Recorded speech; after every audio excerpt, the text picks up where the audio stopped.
میں ایک ایسی خاتون کو جانتی ہوں، جب ان سے ملاقات ہوتی کسی نہ کسی حوالے سے وہ ضرور اس بات کو دہرا دیتی کہ اللہ مجھے اپنے رسول کے شہر میں شہادت کی موت عطا کرنا۔ میں نے ان سے کئی بار سوال کیا کہ رسول اللہ کے شہر میں تو سارے لوگ جانا چاہتے ہیں، آپ وہاں شہید کیوں ہونا چاہتی ہیں؟ تو انہوں نے کہا کہ مدینہ کی شہادت کا تو مقام ہی بہت بلند ہے، اور میرے دل کے اندر یہ تمنا ہے کہ اللہ تعالیٰ مجھے اس شہر میں موت عطا کر دے، اس شہر میں شہادت دے دے۔ شہادت کا مقام بہت بلند ہے، مرتبہ بہت اونچا ہے، اور اللہ کے رسول صلی اللہ علیہ وسلم نے فرمایا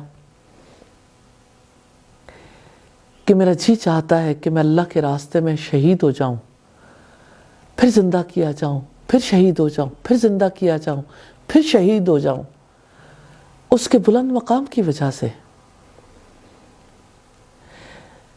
کیا ایسا کوئی عمل ہے جس کی وجہ سے انسان اگر شہید نہیں ہوتا تو شہیدوں جیسا اجر پالے؟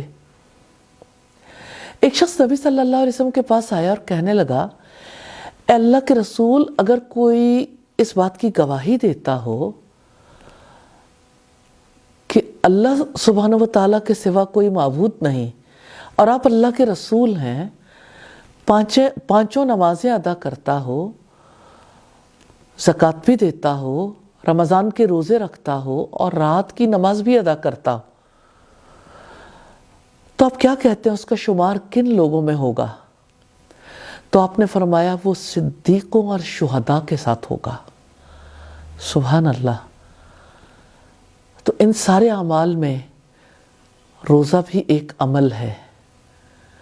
روزے کا اجر کتنا بڑا ہے! روزہ دار کو اللہ تعالیٰ شہداء کے برابر کر دیں گے، صدیقین کے برابر کر دیں گے۔